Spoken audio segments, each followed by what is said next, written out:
नमस्कार, ये आकाशवाणी है। अभी आप मनोज कुमार शर्मा से समाचार सुनेंगे।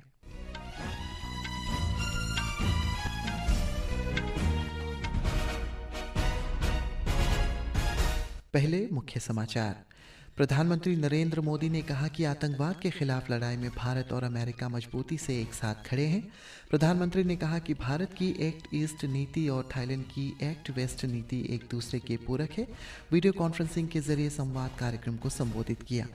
पुलवामा हमले में शहीद हुए वीरों को राष्ट्र आज याद कर रहा है। जनवरी 2025 में भारत का होलसेल प्राइस इंडेक्स घटकर 2.31% रह गया।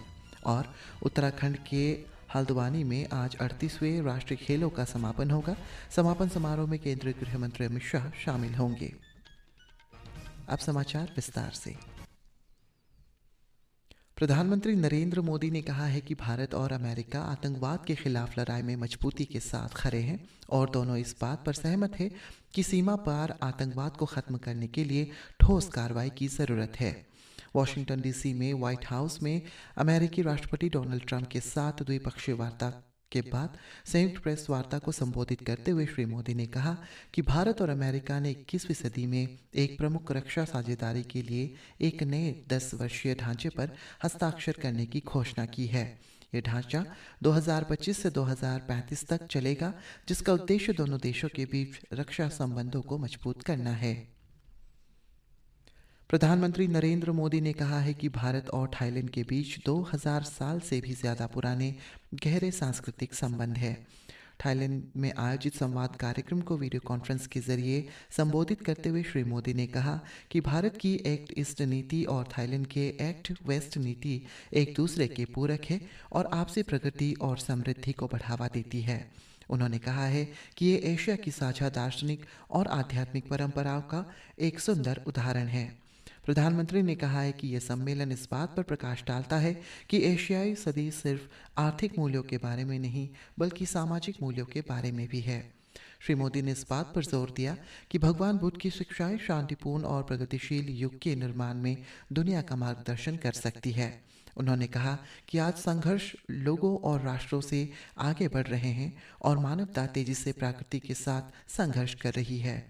प्रधानमंत्री ने कहा है कि इससे पर्यावरणीय संकट पैदा हो गया है जो हमारे ग्रह के लिए खतरनाक साबित हो सकती है। राष्ट्र 2019 में पुलवामा हमले में अपनी जान गंवाने वाले सैनिकों को याद कर रहा है। ये दिन जम्मू कश्मीर के पुलवामा जिले में हुए भीषण आतंकी हमले की 6वीं वर्षगांठ का प्रतीक है, जिसमें 40 सीआरपीएफ जवानों ने ड्यूटी के दौरान अपनी प्राणों की आहुति दी। प्रधानमंत्री नरेंद्र मोदी ने इस हमले में अपनी जान गंवाने वाले जवानों को श्रद्धांजलि दी। सोशल मीडिया पोस्ट में श्री मोदी ने कहा कि आने वाली पीढ़ियां उनके बलिदान और राष्ट्र के प्रति उनके अटूट समर्पण को कभी नहीं भूल पाएंगी। केंद्रीय गृह मंत्री अमित शाह ने भी पुलवामा हमले में अपनी जान गंवाने वाले जवानों को श्रद्धांजलि अर्पित की। सोशल मीडिया पोस्ट में श्री शाह ने कहा, आतंकवाद पूरी मानव जाति का सबसे बड़ा दुश्मन है और पूरी दुनिया इसके खिलाफ एकजुट हो गई है। उन्होंने कहा कि नरेंद्र मोदी सरकार आतंकवादियों के खिलाफ अभियान चलाकर उन्हें पूरी तरह से नष्ट करने के लिए दृढ़ संकल्पित है। 14 फरवरी 2019 को देश ने अपने सबसे घातक हमलों में से एक पुलवामा आतंकी हमला झेला, जिसके परिणाम स्वरूप 40 केंद्रीय रिजर्व पुलिस बल सीआरपीएफ के जवान शहीद हो गए और कई अन्य घायल हो गए।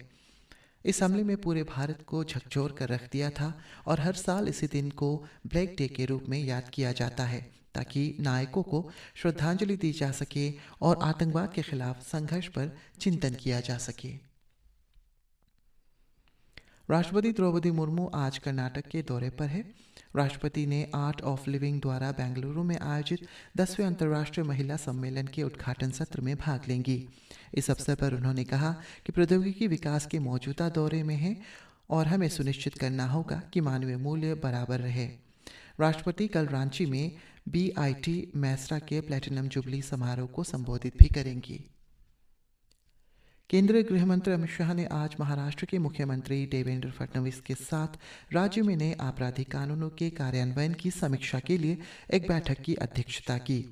3 नए आपराधिक कानून भारतीय न्याय संहिता, भारतीय नागरिक सुरक्षा संहिता और भारतीय साक्ष्य अधिनियम है।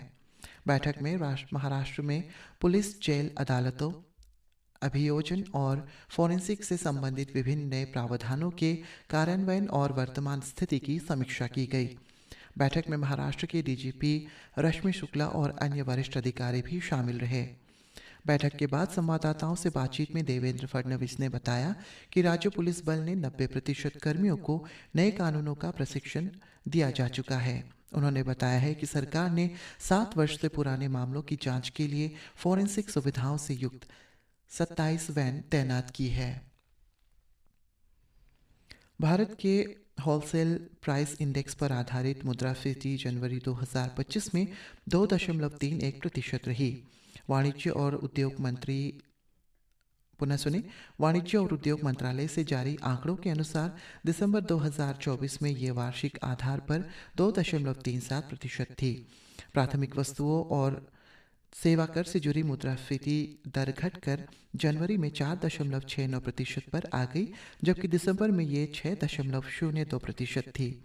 ईंधन और बिजली में जनवरी में 2.68% की गिरावट दर्ज की गई। भारतीय रिजर्व बैंक आरबीआई ने new India cooperative bank Mumbai पर कल कई प्रतिबंध लागू किए हैं। बैंक की संचालन संबंधी चिंताओं के बीच जारी किए गए इन प्रतिबंधों में जमाकर्ताओं को धनराशि निकालने पर पाबंदी भी शामिल है। ये पाबंदी कल बैंक का कामकाज समाप्त होने के समय से लागू हो गए हैं और अगले 6 महीने तक लागू रहेंगे। इस अवधि के दौरान प्रतिबंधों पर पुनर्विचार भी किया जा सकता है। केंद्रीय उपभोक्ता संरक्षण प्राधिकरण सीसीपीए ने एक कोचिंग संस्थान IITians प्रशिक्षण केंद्र प्राइवेट लिमिटेड पर 3 लाख रुपए का जुर्माना लगाया है। इस संस्थान पर IIT JEE परीक्षा के परिणामों के बारे में भ्रामक विज्ञापन देने के कारण ये जुर्माना लगाया गया है। उपभोक्ता कार्य मंत्रालय ने बताया है कि ये कदम इसलिए उठाया गया है ताकि किसी सामान्य या सेवा के बारे में कोई झूठा या भ्रामक जानकारी या विज्ञापन जारी न कर सके। सर्वोच्च न्यायालय यूट्यूबर रणवीर इलाहाबादिया की उस याचिका की सुनवाई पर तैयार हो गया है जिसमें उसने यूट्यूब पर कथित रूप से घटिया टिप्पणी को लेकर अपने खिलाफ दायर अनेक प्राथमिकियों को चुनौती दी है। मुख्य न्यायाधीश संजीव खन्ना और न्यायमूर्ति संजय कुमार की पीठ ने इलाहाबादिया के वकील की दलीलों पर विचार के बाद कहा कि इस मामले को कुछ दिनों में सूचीबद्ध किया जाएगा। इलाहाबादिया की टिप्पणी से विवाद भड़क गया और देश भर में कई जगह शिकायतें दर्ज की गई। प्रधानमंत्री नरेंद्र मोदी ने कहा है कि सही खाना और सही सोना विद्यार्थियों को अच्छी तरह से परीक्षा देने में मदद करेगा।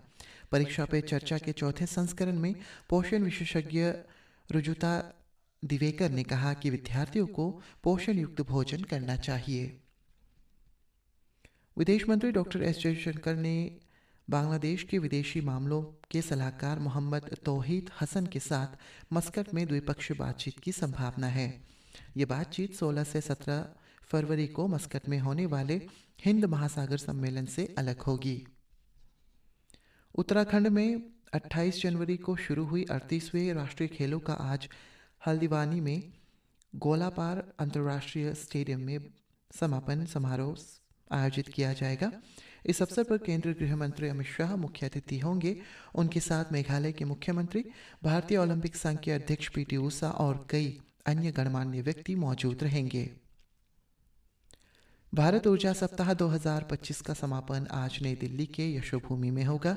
इस 4 दिवसीय कार्यक्रम का उद्घाटन प्रधानमंत्री नरेंद्र मोदी ने 11 फरवरी को वर्चुअली माध्यम से की। महिला प्रीमियर लीग 2025 का तीसरा सीजन आज से शुरू होगा। इसमें 5 टीमें भाग लेंगी। पहला मैच वडोदरा में रॉयल चैलेंजर्स बेंगलुरु और गुजरात जायंट्स के बीच होगा। मैच 7:30 बजे शाम को खेला जाएगा। और अंतर्राष्ट्रीय क्रिकेट परिषद ICC ने 19 फरवरी से पाकिस्तान में शुरू होने वाली चैंपियंस ट्रॉफी प्रतियोगिता के लिए पुरस्कार राशि की घोषणा की।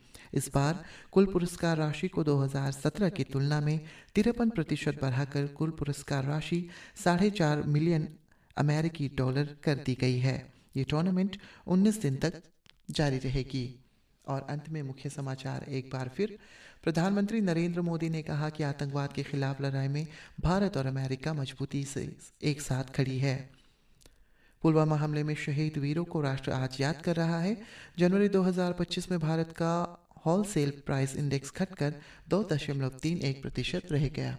इसी के साथ ये समाचार बुलेटिन समाप्त हुआ। नमस्कार।